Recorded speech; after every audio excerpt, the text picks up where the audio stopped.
اللہ اللہ اللہ اللہ۔ اللہ سے قربت کے لیے خاص ہے رمضان، ہر صاحب ایمان کی میراث ہے رمضان۔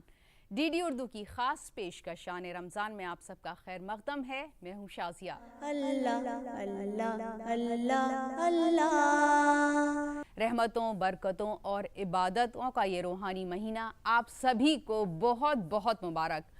ماہ رمضان کی اس خصوصی پیشکش میں ہم نے آپ کے لیے خصوصی اہتمام کیا ہے۔ ماہ رمضان کے مبارک موقع پر درس قرآن، درس حدیث اور حمد و نعت کی روحانی محفلیں تو ہوں گی ہی۔ ہمارے اس پروگرام میں آپ کو ہندوستان کی اس عظیم الشان روایت میں وہ نمایاں رنگ بھی دکھنے والے ہیں جس مشترکہ تہذیب کے لیے یہ ملک پوری دنیا میں جانا اور پہچانا جاتا ہے۔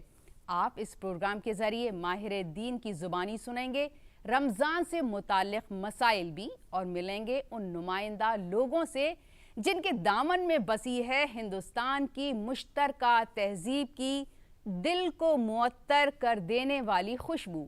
لیکن ہمارے اس گلدستے میں آپ کے لیے ایک تحفہ اور ہے، اور وہ ہے ہم سب کی آپا ڈاکٹر فریدہ خانم۔ جی ہاں، وہی ڈاکٹر فریدہ خانم۔ آپ الرسالہ کی مدیر بھی ہیں اور دختر نیک اختر ہیں مرحوم مولانا وحید الدین خان کی۔ ہم آپا سے رمضان کی رحمتوں، برکتوں اور فضیلتوں کو سمیٹنے کے گر بھی سیکھیں گے اور کریں گے رمضان کے حوالے سے بہت سی باتیں۔ لیکن سب سے پہلے آئیے کرتے ہیں پروگرام کا آغاز اور سنتے ہیں تلاوت کلام پاک۔ اعوذ باللہ من الشیطان الرجیم، بسم اللہ الرحمن الرحیم۔ یا ایہا الذین آمنوا کتب علیکم الصیام، كتب عليكم الصيام كما كتب على الذين من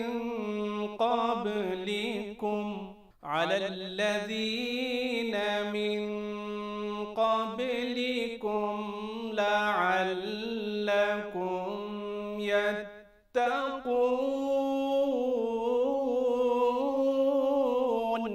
أياما معدودات، فمن كان منكم مريضا أو على سفر فعدة من أيام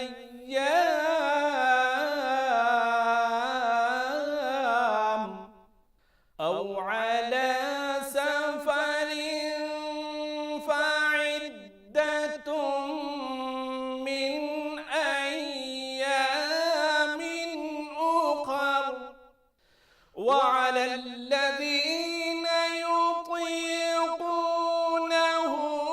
فدية طعام مسكين، فمن تطوع خيرا فهو خير له، وأن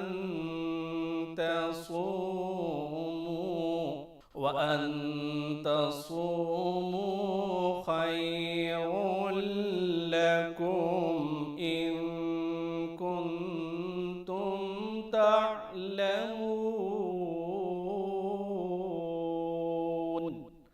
صدق اللہ العظیم۔ تلاوت کلام پاک کے بعد ہم درس حدیث بھی سنیں گے، لیکن اس سے پہلے رمضان سے متعلق کچھ تاریخ کی باتیں۔ آج پہلا رمضان ہے اور رمضان کی پہلی تاریخ کو ہی